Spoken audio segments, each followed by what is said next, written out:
Spawning in the bottom right hand corner of Frost Line, we have the South Korean Zerg player, the Blue Zerg representing Team Falcons. It is Rogue. And spawning in the top right hand corner, we have his opponent. We have the I assumed it was a ZVZ. Never mind, it's a ZVP, Pappy. Oh my god, we have the South Korean Protoss player once again. It is Dark. I should have mentioned this, but if you were here yesterday, if you were here for the Pegasaur Monday, yesterday morning, less than 24 hours ago, or actually 24 hours ago, then you would know that we have already casted Dark play Protoss. Dark, he has joined one of the many Zerg players out there that instead of playing ZVZ, he plays PvZ. He's avoiding the mirror matchup. He's pulling a Jim Rising, he's pulling an Eba, he's pulling a Rainer, like many a Zerg player out there is switching to Protoss instead, and we'll see how he compares to Rogue. Now, if you were here yesterday, you would have seen Dark versus Shin. Dark versus Shin was a ZVP, not a ZVZ, and it was pretty intense, not gonna lie. It was pretty intense. Shin did end up winning the series, but just barely over Dark. I do recommend the VODs. Game 1 was more one-sided, but Game 2 was much, much closer, as Rogue starts things off with a proxy hatch in the wall. Let's go. Rogue going for an early pull as well. Lings are moving out. This is going to be a hyper-aggressive build here by Rogue. Lings are flooding across the map. Does roll up. And we'll see if Rogue can try to kill Dark early on. He's going for the rush. He's going to be sending it across the map here. So far, Dark, he does have his initial Zealot. Second Zealot's on the way. Second Pylon is set up as well. Gateway is exposed. And the gateway is slowly going down. Oh. And Dark, he can't save it. No shot. The gateway, it's going to go down. Yeah, there's no saving this gateway. This Zealot is not going to spawn in. There's no warp gate. And the game may just end. The game may just end here and now. That Zealot's going to get surrounded. Oh, that was just barely in time. The second Zealot arrives. That was so close. I mean, again, 1 second sooner. And then Rogue just ends it then and there. Now you can see he's going for the Cybercore. He's keeping these Zealots busy. This adept should spawn in. But Rogue is not stopping. Up. As boys have arrived, Spine Cooler's on the way. Gets us around. He is going to get one Zealot. Yeah, gets a Zealot, gets 5 probes. Shield battery is not going to be too much of a factor here. Runs out of energy, and it looks like Rogue, he's doing it. Rogue, he's doing it. He's cheesed the hell out of Dark. Dark's like, I just want to play mid to late game. Let me play with some Sky Tosser. No. Rogue's like, I'm not going to let you Protoss me. No shot. GG gets called. And Rogue takes game number 1. Whew. GG. Again, if you were here yesterday, you would know that Dark's late game PvZ is crazy. It's actually very terrifying if he can get there. But this is the answer. The solution to the problem that is Dark's Protoss. Just kill him early. Just send it. We'll see if Rogue can do that again, or if Dark can actually embrace a game state that he's more comfortable with. Game 2 shouldn't be a surprise here. Game 2 is going to be on Abyssal Reef. Let's go. Abyssal Reef, again, is one of the largest maps in the map pool, is known for defensive play, is known for having a secure natural, secure third, secure fourth base as well. So again, it makes sense here if one of our players wants to embrace that mid to late game, they would pick Abyssal. And here we go. Spawning in the bottom right-hand corner of Abyssal Reef, we have the South Korean Protoss player, typically Zerg, but now we're facing as Protoss. It is Dark. And spawning in the top left-hand corner, we have the red Zerg player. We have the red Zerg representing Team Falcons. It is Rogue.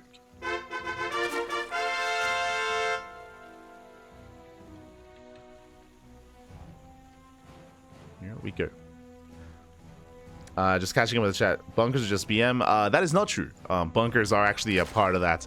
The reason why is, of course, as you saw, bunkers, they are quite necessary to protect the tanks, especially against the Phoenixes, to make sure you don't get overwhelmed. Is the reason why I was trying to emphasize that the bunkers were being thrown down to, if the bunkers had completed, then most likely it would have ended the game.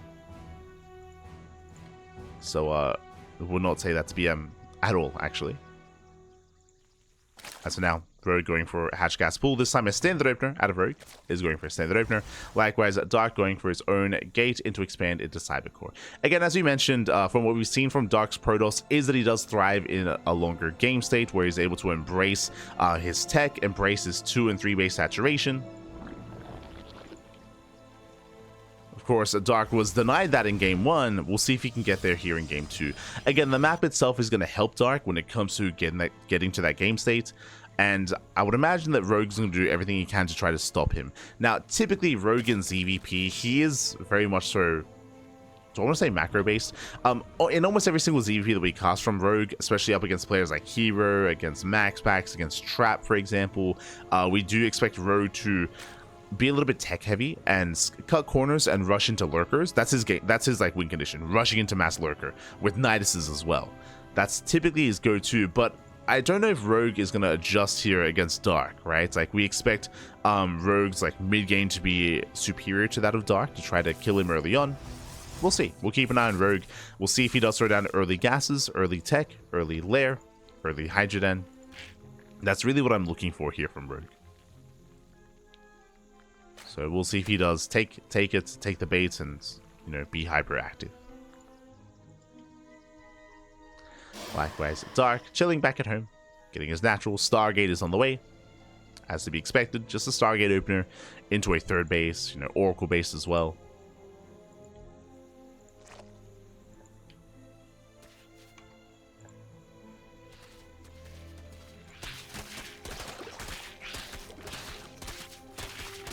There we go.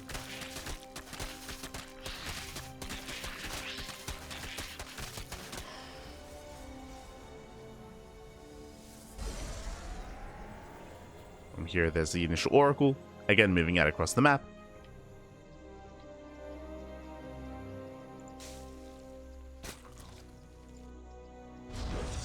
And we'll see what Dark can get done with said Oracles. Likewise, Rogue making extra Lings. Now, these earlier Lings here, it does put a lot of pressure on Rogue to actually deny the third. That's a big investment. That's a lot of Lings. That's 14 more Lings on the way. Rogue, he starts moving out, and then the goal. Again, the goal with these Lings is to deny the third, is to bring this third base down. Now, if the Oracle stays at home, then Dark is going to be fine. But unless he moves out, and Dark, he's going for the Twilight Council before the second Oracle. Oh, also before the third base. Dark actually might just not. Okay, yeah, he is going for a third, but alas, is going to be nothing to defend. There's going to be nothing to defend. Rogue, he should be able to force a cancel, assuming that Dark throws it down. Never mind. Doesn't throw down the Nexus. So thankfully for Dark, doesn't throw it down. And this looks like Glaive Adepts. This looks hyper aggressive here from Dark. Tech before expanding. Adept goes down. Oracle races back home just in time. Dark holds. Dark holds, Dark defends. There we go. Glaive Adepts on the way, as I did mention. But Dark, he still needs more gateways, and there we go. 3 more gates on the way. That's going to be a 5-gate setup in total. Most likely into a 6th gateway, into a 2-base all-in. Dark though is fighting for that expansion. Up. Is going to be denied. Lings, they flood in, and do they get a full scout? The probe! The probe goes down. Lings, they flood into the main base, and now Rogue gets a full scout. He sees everything. The Twilight Council, the gateways. He confirms, and back at home. I'd love to see Roach Warren. There it is. Roach Warren instantly gets thrown down. That's exactly what Rogue needs. As you saw, Rogue, he was going for an earlier lair. Rogue, he wanted to skip his roaches. Thankfully, he's scattered, so he knows what's going on, and Rogue, he responds with roach production. Spore Crawler's on the way just in case. Takes down the tumor so he can fully wall off. And things are looking dire here for Dark. I did mention earlier that Dark, we've seen him thrive against Shin in a late game situation, but this is not late game, this is aggressive. And Dark, he cancels Glaives. Okay, let's go. I like this, I like this. So basically what just happened here, Dark, he got scattered. And he knows he got scattered, right? Dark, he knows, so which means he respects Rogue enough to know that this Glaive Adept timing he was going for, it's not going to work. He knows it's not going to work, so he does transition.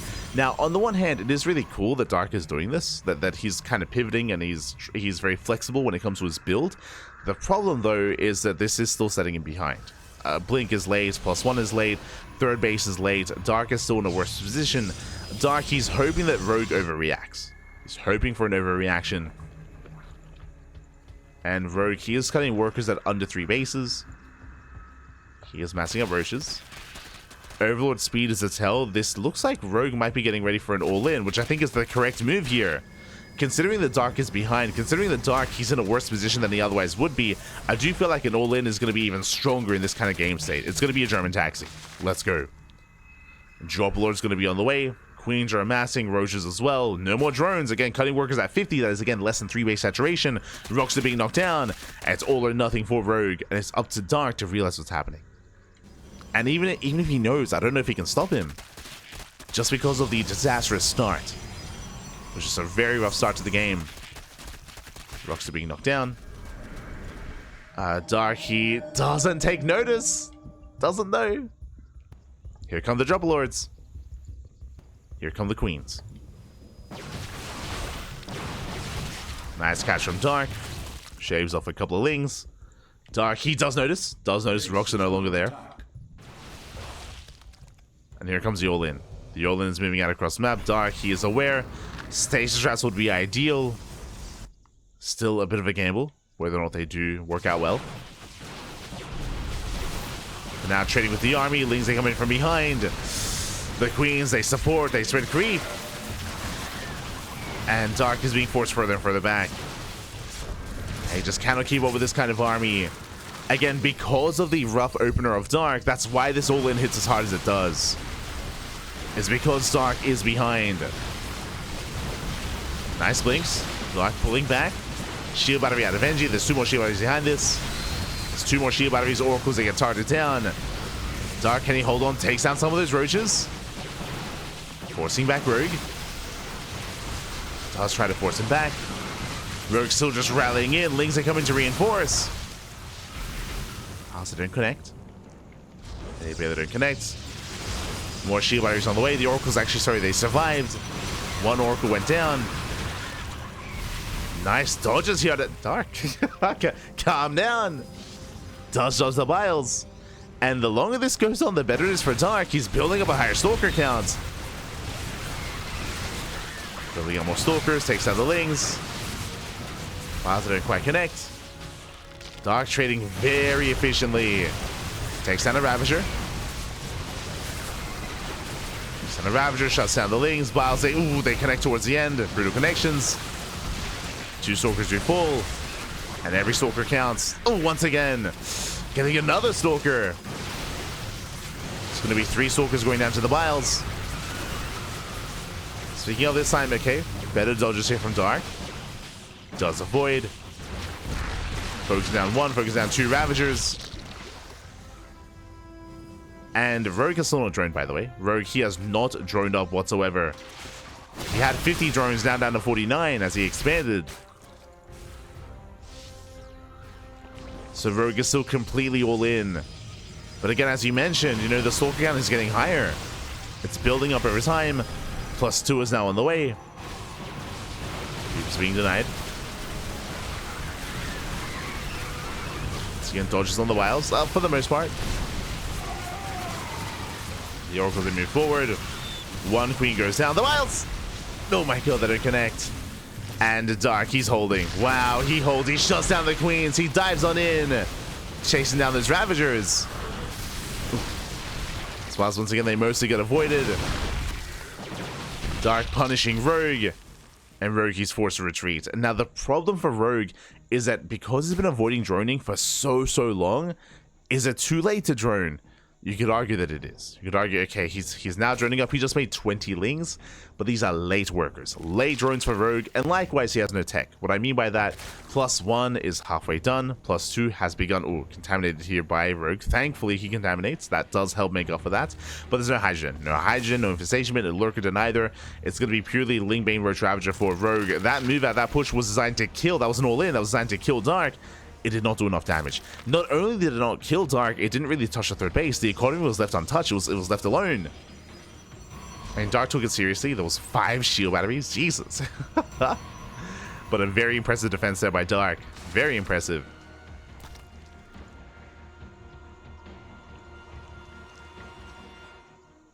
And now it's time to counterattack.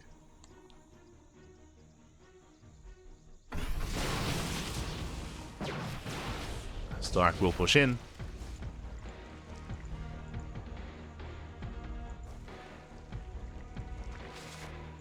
From here, going to be rotating. He's looking way up the ramp into the expansion.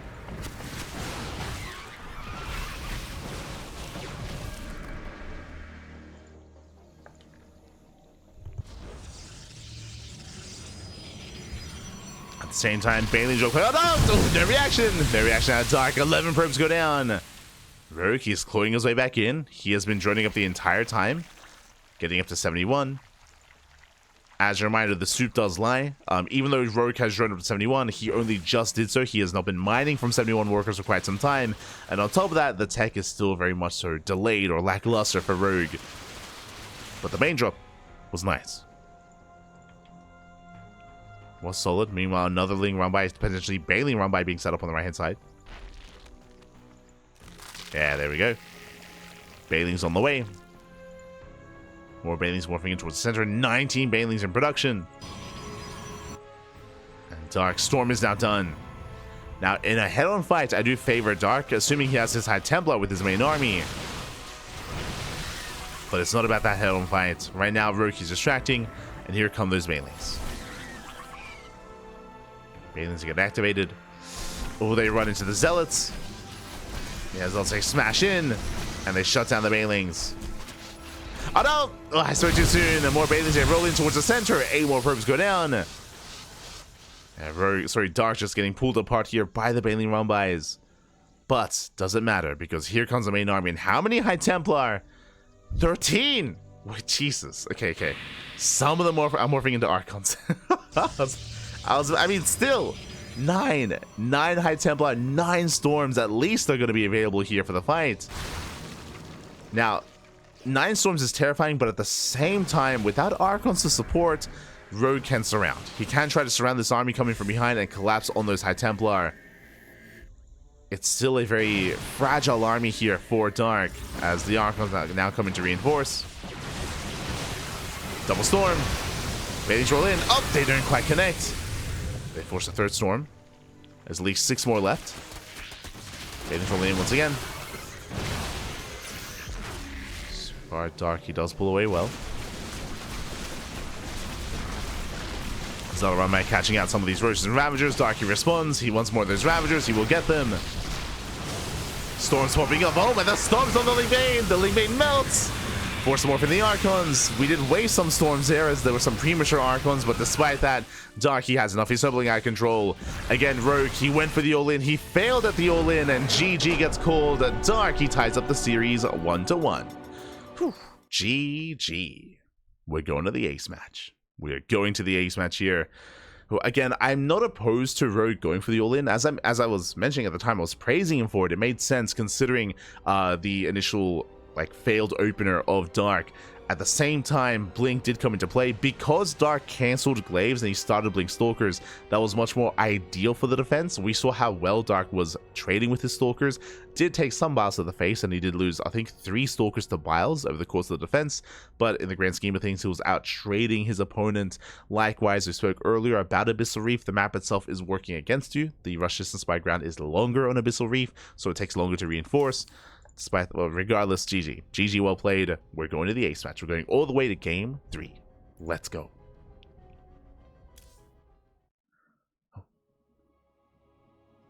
Here we go. How does Zerg know in this case that it's Glaze rather than Blink? You don't know for certain, but based on context clues, when you go for a Twilight Council before the 3rd Nexus, remember, before the 3rd base had even been thrown down, there was already a Twilight Council and a Gateway Explosion, which is what got scouted. You would expect that to be Glaives. It could be Charge if gases weren't taken at the natural, but I believe he had seen gases as well. So that's kind of how you know. There are builds that go into Blink earlier on, but not even that early. Not even that early is typically seen. So you make the assumption it's going to be Glaives just because your opponent's being hyper aggressive. There are certain builds where you do go for early Blink, but still, that's still slightly later after the 3rd base, and it's more of like a defensive setup. But from here, we're settling it. We are getting into our next game and spawning in the top right hand corner of Leylines, we have our South Korean Zerg player, the Blue Zerg, representing Team Falcons. It is Rogue. And spawning in the bottom left hand corner, we have the South Korean Protoss. He is typically Zerg, but has been off racing as Protoss against other Zerg players. To avoid the mirror matchup, it is Dark.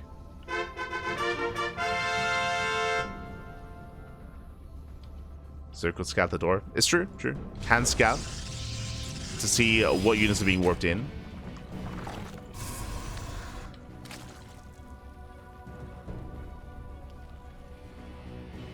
But yeah, with that Dark just hard switching out of Glaives into Blink, able to barely hold on, able to barely defend, and snowball from there. And now we find ourselves in the ace match. Let's go. Whew, okay, now initially, of course, in the last game, Dark, he attempted to rush into Glaive Adepts and to be in the face of his opponent. That is true. I don't expect that here. I don't expect him to try that 2 games in a row. I'm expecting more of a standard opener here out of Dark. Stargate into Oracle into a 3rd base. What I will say though, remember, loser's pick. And there's a reason why there's a reason why Rogue did pick Leylines. I believe Whispers of Gold is not in the map pool for this week's OlimoLeague. Otherwise, I'm sure he would have rushed into Whispers instead. But that has since been removed from this week's OlimoLeague map pool. Bear that in mind. OlimoLeague does use a custom map pool as opposed to the regular ladder map pool. So no Whispers of Gold. Instead, we have Leylines, which is a smaller map. Smaller map, more exposed 3rd and 4th base compared to Abyssal, at least. Looking at the current map pool, hold on. So it's Frostline, Abyssal, Leylines, Ultralove, and El Dorado. I could have seen Frostline as a potential option, but again, Frostline is also a larger map, so Leylines makes the most sense here for Rogue, assuming he wants to be more aggressive and more active here. We saw Rogue be quite successful with that in Game 1. Of course, that was with a proxy hatch, but we'll see.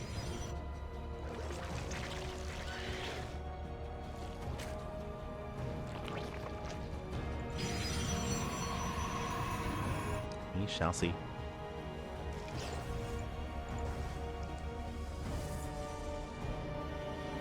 As Oracle's on the way, Dark should soon be taking his 3rd.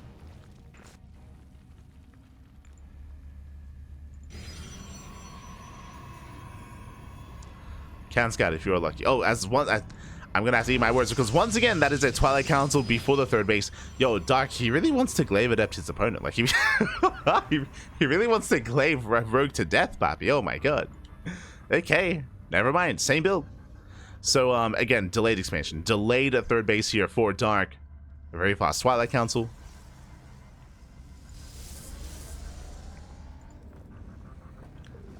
And Rogue is being active, keeping eyes on, or trying to at least delay the 3rd base once it gets run down.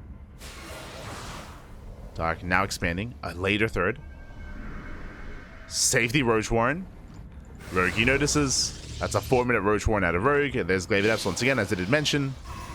Again, you don't get a Twilight Council this early on unless you're going for something like Glaives. Now again, last game this got scouted, so Dark, he cancelled. This game, no scout yet. Overlord is diving in.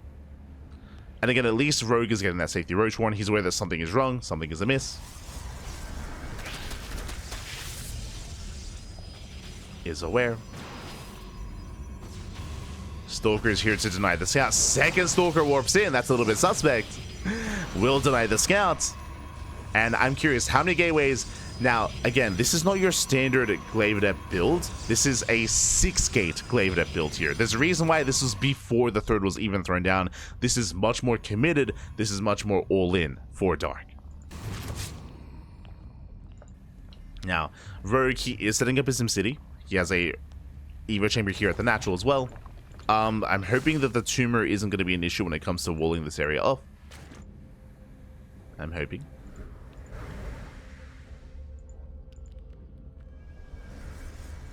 As Rogue is coming in with another Overlord.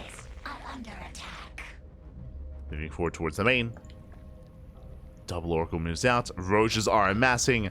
Rogue, he's not taking chances. He's making Roaches. Droning up to 60. You can see Dark, he does hide the Adepts. And now he moves out. Now he does move out, and I believe Rogue, he does spot them. He is aware. He spots the Adepts as they move out across the map. Back at home, we should be getting ready for that wall. Roaches are amassing. Adepts have arrived. At the same time, Lings, they threaten the third base. And here comes Dark. Rogue, he's getting ready for his own Drop Lord. Okay, let's go. The Drop Lord harass at the same time. The wall is a wall. Spore's in position. Does wall up. I was really concerned with the size of the wall, but he's got the Spore. He's ready. And so far, Roki's defending well. Is defending well. Darky threatens a shade. The Roaches, they force him back. Meanwhile, we have a Ling drop towards the main. This is going to be a slow Drop Lord, so it's going to take a while to get into the main base, but it's on the way.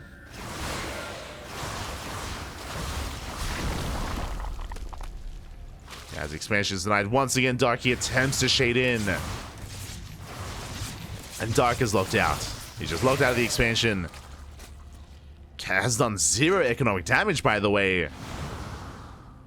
0 drones have fallen, and Dark, he's now in trouble here. As a result, his upgrades are late. Blink is late. +1 is late. Third base saturation is delayed as well. Dark is in a rough place. Lings, they slip in. They even get some economic damage. 4 probes going down, getting up to 5. Oh, 6. Yeah, 6 probes do fall. Dark taking a lot of losses. And Rogue just happily getting a 4th base, droning up. Hydra production has begun. Rogue taking it slow this time. Remember, in the previous game, after he had deflected the initial aggression of Dark, Rogue went for his own all-in. This time, he's not doing that. This time, he's just droning, getting a base, getting up to 70 workers, massing up his army, going for something more stable here. Now, at least Dark did keep all the Adepts alive. True. He still has potential for damage. Even though the Adepts didn't initially do any damage, they can still dive in. And if Rogue isn't too careful, they can still dive into... Once again, he keeps walling off. He knows. I was going to say they can keep threatening a shade, but Rogue is so careful with that wall. Just keeps locking it down. Just continues to ensure that Dark does not find a way in.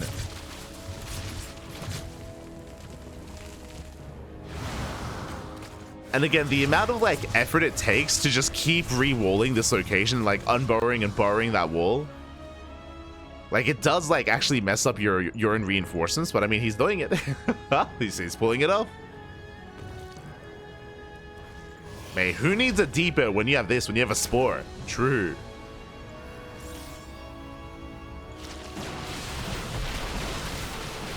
And Rogi's maxed. Rogi's maxed out. Roaches into the 3rd, and the rest of the army just snowballs from here. Rogi sends everything across the map. He's maxed out at 3 base saturation. Adepts, they do threaten a dive into the natural. Stasis Trap's going to be going off.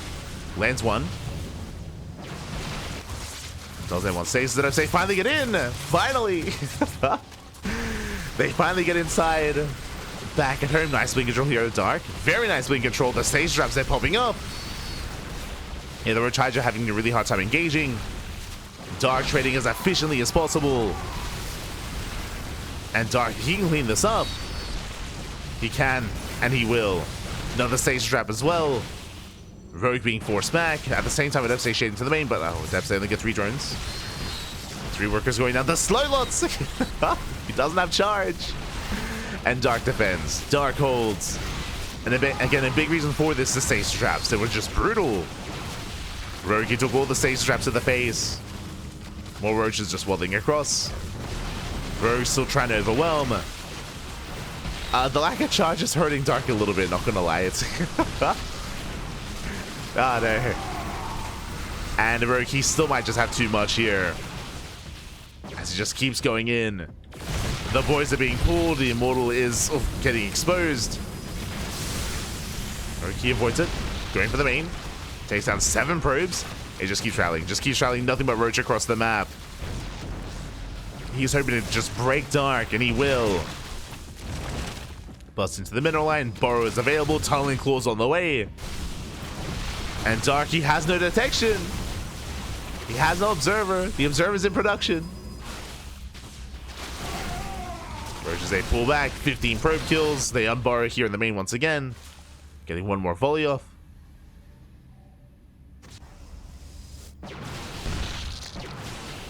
Dark, he's trapped in between his bases. Once again, waddling into the natural.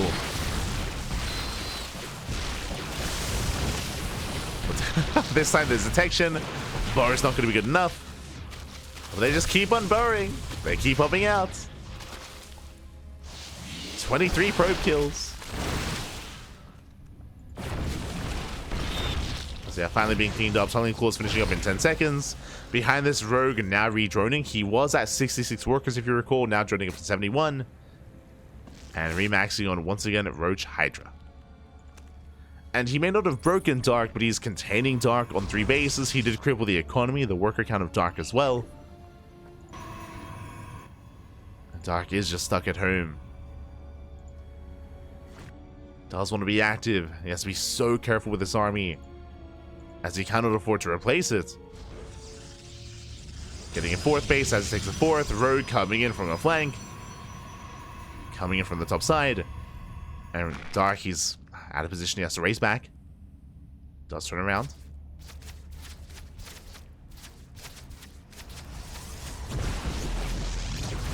Dark, he does turn back around. Dives on the army. GG gets called. And Rogue will take the series at 2-1, advancing on to the next round. GG.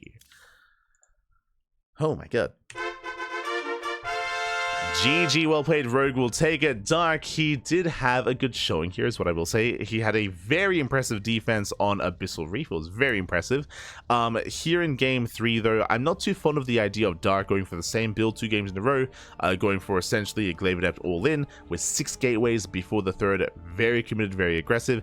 At the same time, I do want to give praise to Rogue, because Rogue had a very impressive defense with his ability to wall up and just keep re-walling, was able to keep up with the Adepts and made sure the Adepts, they never got into a mineral line. They never got in. By the time they did, it was too late. By the time they did, Rogue was already maxed out. He was counterattacking across the map as well off of a 3-base economy. And Rogue was, for the most part, in control of that game. He was playing very safe. And again, I'm sure a big reason for that is because of the aggressive start that Dark had on Abyssal Reef as well. He was already on notice to be careful. So with that, congratulations. Rogue does advance on into the round of 16. And I believe we have our round of 16 ready for us. Here we go.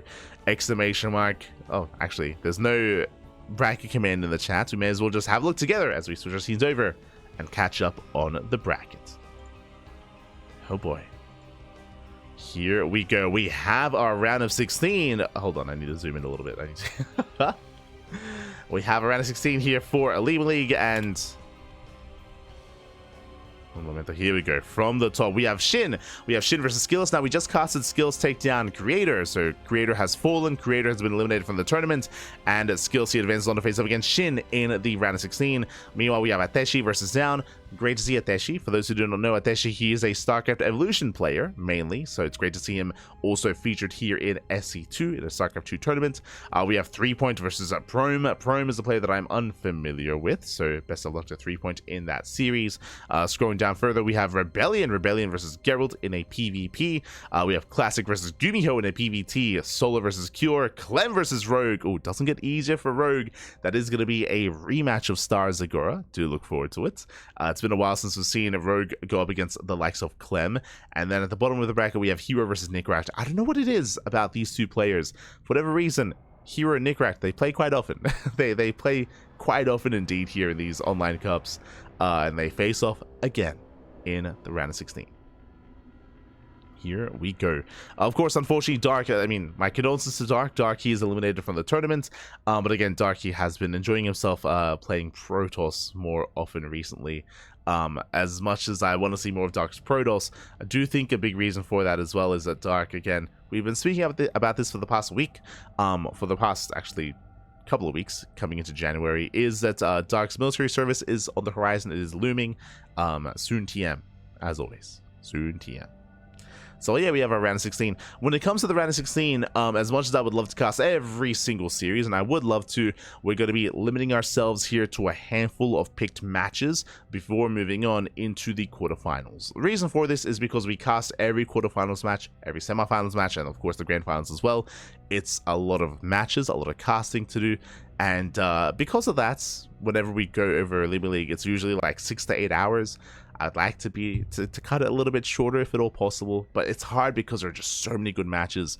For those that are curious, here in the round 16, we're going to be going over Shin versus Skillus, Classic versus Gumiho, and Clem versus Rogue. I would love Solo versus Cure, but I actually think I don't think I have that match. I'll have to double check, but do I not have Solo versus Cure? That's another banger, if at all possible. Yeah, I'm missing Solo versus Cure. Yeah, we don't have that replay, unfortunately. So we're just going to be going over the others instead. So that is the plan. Is the plan.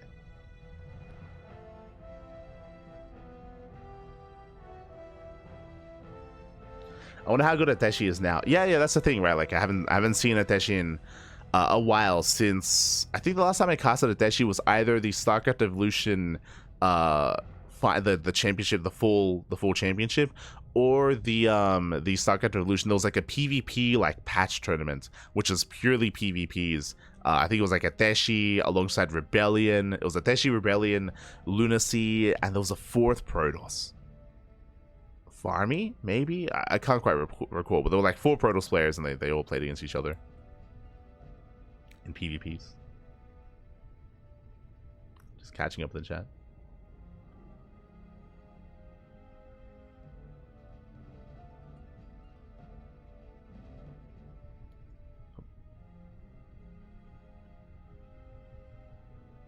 For all the times Dark has been claimed, he's getting revenge. He tried to. Oh no. But yes, it is mainly Terran and Zerg players switching to Protoss. It's typically what is done. Whenever we see a Protoss player switch to a different race, it's usually more for fun. Like we casted Hero versus Max Packs where Hero switched to Terran. That's true. But Hero's he how do I put this? Hero, he knew that he wasn't feeling too confident against Max Pack, so he was just having fun. That's maybe the best way of putting it. He was having fun. He even said that to us, like in the chat. He's like, no, we'll just enjoy ourselves here. So he wasn't necessarily taking that seriously when he played Terran. His Terran is good though. He is GM with his Terran.